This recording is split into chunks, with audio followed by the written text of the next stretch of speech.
I'm watching all these numbers in the NBA.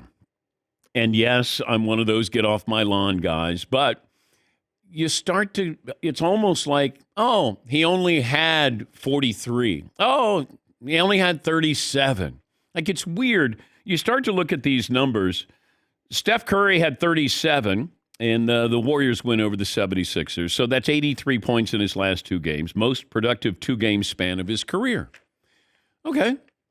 Jalen Brunson has scored 30 or more points in 18 games this year. That's the most by a Knick through the first 48 games since Dick Barnett. It matches Bernard King. I don't think there's any scoring night with a team or a player where you go, okay. Or, oh my God, like Luka goes for 73 and I go, yeah, he could have had 80. I don't know when it changed because every generation talks about their generation as, oh, man, you wouldn't get away with that when we were playing. I mean, these guys nowadays think, man, these guys get away with murder on defense. You know, they're pushing us around. They got tough guys there. No, you don't. But go back to the 80s, go back to the 70s, go back to the 60s. The game was played differently. And I think, you can do the get off my lawn because back in my day, they would knock you to the floor, which they would. And even when we were talking about, we talked to Jamal Crawford yesterday, one of the great scorers in NBA. And he said, you can't put your hands on anybody. Back then, you could put your hands and your legs, your entire body on people. And that was just part of the game. But I'm looking at these numbers.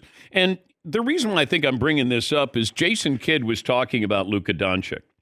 And he had this to say yesterday comparing Luka to Dirk Nowitzki. I've said this before, and I'll say it, for as long as I'm here, is you can't take this young man for granted. He's better than Dirk. He's in the atmosphere of MJ, the best to ever do it, LeBron, Kobe. And so just to appreciate what this young man's doing at the age of 24 is something that Dallas has never seen. And I've said this internally. He is better than Dirk. He does things that Dirk could never do. And now it's, the opportunity of getting the right people around him to ultimately win a championship. You just said 2 times that Luka is better than Dirk. Dirk won a title and had been to 2. Do you feel comfortable saying that on a guy that has not even made the finals yet? Yeah. MJ's the same way. MJ didn't make it into his 30s. This young man is 24 and is breaking all the records that stand in front of him, and he's a winner. And his ultimate goal is to win a championship, and he will get there. Not just win one, but he will win multiple when it's all said and done. All right, that's the Mavs head coach Jason Kidd. That's courtesy of 97.1 The Freak. I understand head coach compliments his player. Don't put him in there with Michael Jordan. Don't put him in there with Kobe. Be fair to him. Now, you can say similar start to Michael Jordan's career, but of course you can't put him in that category until he wins something, gets to an NBA Finals. You can't put him in there with LeBron. LeBron took a horrible Cleveland team to the finals. Luka is a wonderful talent, and Jason Kidd says, well, don't take him for granted. It almost feels like Dallas is taking him for granted because here you have this transcendent player. Are you surrounding him with the right talent to be able to win a championship? Because at some point, now we start to put the heat on him just like Joel Embiid, like we did Giannis, like we did the Joker. Hey, how about we play for a championship here? If you want to put them in that category, first of all, if he's just saying scoring, okay, I get that, because he doesn't play any defense. And, Kobe played defense, Mike played defense, LeBron used to play a lot of defense, or at least come up with a lot of steals. But, I mean, you're adding even more pressure to him by saying all these nice things about him. He's a wonderful talent. But, do I want him to focus on winning a championship? And what does that mean? Because Michael Jordan was a scoring machine, averaging 37 a game. And what happened? They eventually said to him, maybe we need to surround you with some talent here. Yeah. And Mike deferred his, he took less money in his salary. I think at one point he was the 5th or 6th highest paid Chicago Bull. And they went out and got talent. And Jerry Krause did a wonderful job in bringing in players, the right players, role players. If Mike doesn't win a title, Mike's like Allen Iverson. Like, man, was he awesome. Vince Carter, Dominique. Winning a championship is what changes people in how they view you. I mean, Mike may not feel different winning championships as he did putting up, 63 on the Celtics, but our image of him changed. If Bill Russell doesn't win 11 titles, if he wins one, he's not a top 10, 15 player. But he won. He's the greatest winner of all time. I mean, that's the magic elixir. Luka is just a great scorer. Ball dominant where it doesn't matter how many times you shoot, doesn't matter how many threes you take, doesn't matter how many turnovers you have. Today's game is about volume. Hey, I put up 50. I'm surprised that we don't have it on a nightly basis now where somebody puts up 50. And it used to be when you got to 50, it was like, damn, did you see who had 50? Now it's like, 50? Oh, okay. Yeah, how about 60 and 20 rebounds? Okay, all right, that's pretty good. These are like video game numbers that these guys are putting up. But for Jason Kidd to say that about Luke, and look, I don't know if you need to bring in Dirk in here, that he's better than Dirk. Dirk won a title. Dirk got to 2 NBA finals. I'm going to take Dirk over Luka. Certainly, if I'm taking Luka's, the resume that he has now, I'm taking Dirk. Now, Luka, when he's 30, what do you have on your resume? That's what I would be curious here. Or is he a guy who's not going to be winning a championship? And maybe that'll be some of his fault, but maybe it'll be the fault of the Mavs and what they surround him with. Remember, like Jalen Brunson and Luka, man, I like that a lot. They let Jalen Brunson go. Like Kyrie's in and out. Can you bank on him, as wonderful as he is? Kyrie at least has a title and hit the game-winning shot, but I keep waiting for Luka to graduate to Joker status, Giannis status. Joel Embiid has got to get there, and Embiid hurt his knee last night. Yeah, Paulie. If you want to compare Luka Doncic to Dirk Nowitzki, you have to give perspective to it.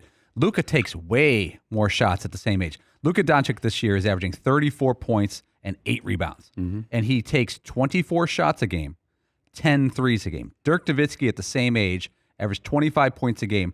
He took 18 shots a game. That's 6 fewer. He took 5 threes a game. That's half the amount. Once you put those numbers together, if Dirk Nowitzki took 24 shots and 10 threes, he'd average 36 a game. Doncic's 35. Yeah. He would actually have a point more. So it's volume. Yeah. It's about volume and ball dominancy. And also, you got to be fair to Dirk. Dirk changed the big man, more so than probably any other big man, with being able to go out to the three-point line, being able to post up. He had the signature, turnaround jumper with his leg up right near, sternum.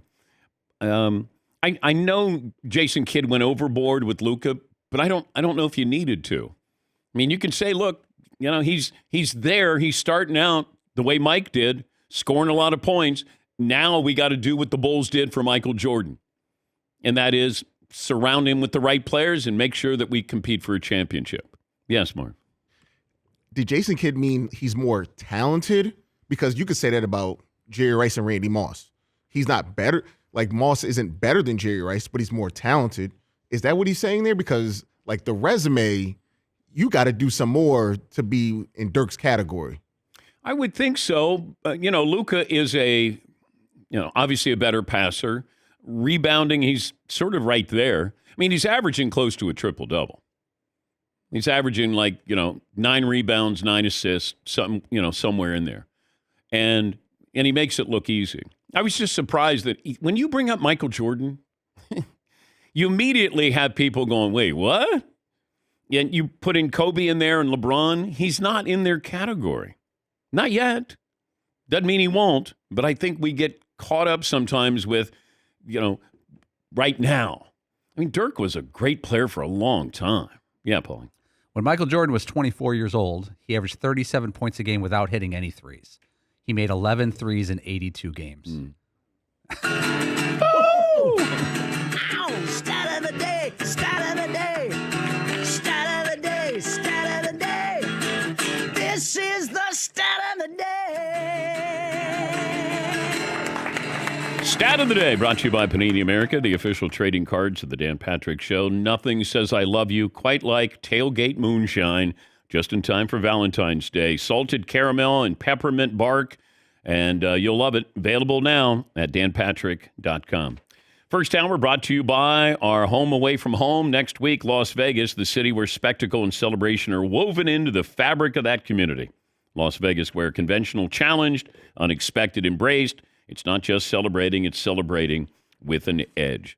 I do love arguing generations, even though it's not fair to argue generations. Just like with quarterbacks. If I looked at what you were asked to do, a quarterback back in the 60s or 70s, you'd go, wait, that was for a game? He threw that many yards? No. Oh, wait, is that first half? No, an entire game. Threw the ball 14 times, completed 9, and they ended up winning. You were just asked to do different things back then. Or basketball, what you were asked to do back in the 60s or 70s, 80s, 90s. Today's game is different. Everybody has followed the philosophy of the NFL. More scoring, more scoring, more scoring. NHL, you got all these great offensive weapons. We need more scoring in there. Football, got to have more scoring in there. Baseball, got to have more runs, more home runs. And basketball is the same. How do we get more offense? I think the NBA has a scoring problem. I do. Scoring too much. Yeah, Seton. In today's game, is it easier to get to the hoop or hit a three? I would say both. Because the floor is spread, you should be able to get to the hoop. Right. Because they're not double teaming you. That's why that Jordan number to me is doesn't mean anything. Like, he averaged 37 without hitting any threes. It's like, yeah, if you could pick 50 players right now in the NBA who could do that if they stopped taking threes and just got to the hoop. Yeah, I keep wondering, but everybody is in love with the three. That's not changing anytime soon. Right. Where half of your shots are threes, sometimes more than that. I mean, certain players are like, ooh, icky. I don't want to shoot a 2. I want to shoot a 3. Yes. Mid-range, ill. Yeah. Was Michael Jordan LeBron as far as anybody playing his position? Nobody was as fast as he was? Because all those early highlights, I told you, pre-rings Jordan was so impressive. It seemed like he was getting to the hoop at will. Sorry, Danny Ainge isn't staying in front of me. Adrian Dantley isn't staying in front of me. Whoever that is. Was he like that level of athlete? Oh, yeah. Yes. Yeah. The NBA hadn't seen that. No, they hadn't. Having seen that in person, his rookie year, and you could tell by the guys who were guarding him or in the game, like, they were entertained. Now, they would probably deny that, but you just watched, and they would be, like, talking to each other. Like, oh, my God. You didn't want to give credit to him because back then it was like, oh, this rookie's coming in. Oh, he's going to have his own shoe. Who's he think he is? This was when the NBA was tough. And Mike took a beating, Nowadays it'd be like the NBA would go out of its way to kind of put, foam padding every time Mike fell. Yeah. Have somebody to slide it in there so whenever he fell. Yeah, Paulie. I've got Michael Jordan's rookie game log with the Bulls. By the way, his first 7 games were not sellouts. It wasn't a big deal. His third game of his career, he had 37 points without taking a 3. He didn't take a 3 until the second month of his career. It was not even a concept shot for non-specialists back then. And I wonder, though, if he would have bought into the 3 now if he's Air Jordan, because Air Jordan was about attacking the hoop and dunking on people. Bird would have taken far more 3s. I mean, Reggie Miller in today's NBA, his ability, Peja Stojakovic. I mean, there's so many guys. If you gave them the green light, it was almost like an emergency shot. Hey, all else fails, if you got to take the 3, now your strategy is get the 3. How do we get more threes? Yeah, Marv. Our guest coming up, Jim Jackson, that dude would have been a bucket, even more so than he already was. Like, well, you know what? I think I'm going to score 60 tonight because he was that level of shooting guard.